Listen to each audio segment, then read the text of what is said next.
তে চাওক, আপুনি সমস্যাৰ ওপৰত যিমান চিন্তা কৰিব সিমানেই আপোনাৰ নতুন নতুন সমস্যা ওলাই গৈ থাকিব।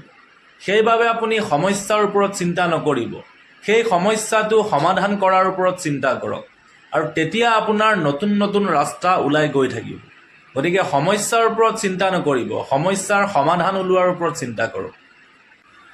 লাগিলে যিয়েই নহওক কিয় কিছুমান পাৰ্চনেল কথা আপোনাৰ সকলোৰে আগতে নক'ব, কিছুমান পাৰ্চনেল কথা পাৰ্চনেল কৰিয়ে ৰাখিব। লাগিলে যিমানেই ভাল বন্ধু আপোনাৰ কিয় নহওক, আপোনাৰ সকলো কথাই আপুনি উদঙাই নিদিব। কাৰণ চাওক, সময়ৰ কথা কোনেও নাজানে কেতিয়া সলনি হৈ যায়।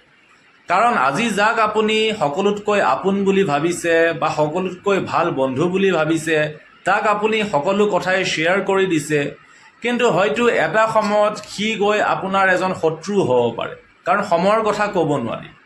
আৰু তেতিয়া কি হ'ব যে আপুনি কোৱা কথাবিলাক বা আপোনাৰ দুৰ্বলতাবিলাক শত্ৰুৱে গম পাই যাব, আৰু তেতিয়া হয়তো আপোনাৰে ক্ষতি হ'ব। সেইবাবে নিজকে ইমান উদঙাই নিদিব কাৰো ওচৰত, বা নিজৰ সকলো পাৰ্চনেল কথা আপুনি বেলেগৰ লগত প্ৰকাশ নকৰিব।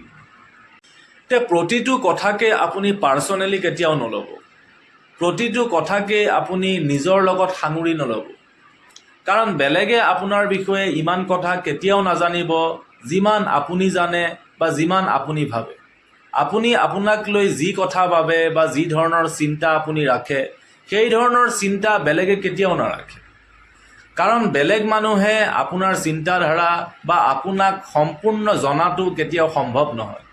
সেইবাবে সকলো মানুহৰ কথাই আপুনি পাৰ্চনেলি নল'ব, কিছুমান কথা লাইটলি এৰি দিব। বাহিৰা মানুহক এই 4টা কথা কেতিয়াও নক'ব আপুনি, লাগিলে যিয়েই নহওক কিয়। প্ৰথম কথাটো হৈছে যে আপোনাৰ হাতত টকা আছে, এই কথা আপুনি বাহিৰা মানুহক কেতিয়াও কৈ নুফুৰিব। আপুনি কিবা এটা ডাঙৰ সম্পত্তি ল'ব বিচাৰিছে, এই কথাও আপুনি বেলেগ মানুহক কেতিয়াও নক'ব। চাকৰিত পদোন্নতি হোৱাৰ কথা আছে আপোনাৰ, পদোন্নতি হোৱাৰ আগতেই আপুনি এই কথা কাৰো আগত নক'ব।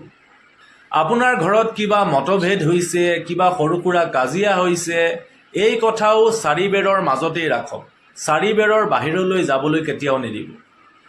কাৰণ আজিকালি হিংসা বা ঈৰ্ষা কৰা মানুহৰ অভাৱ নাই।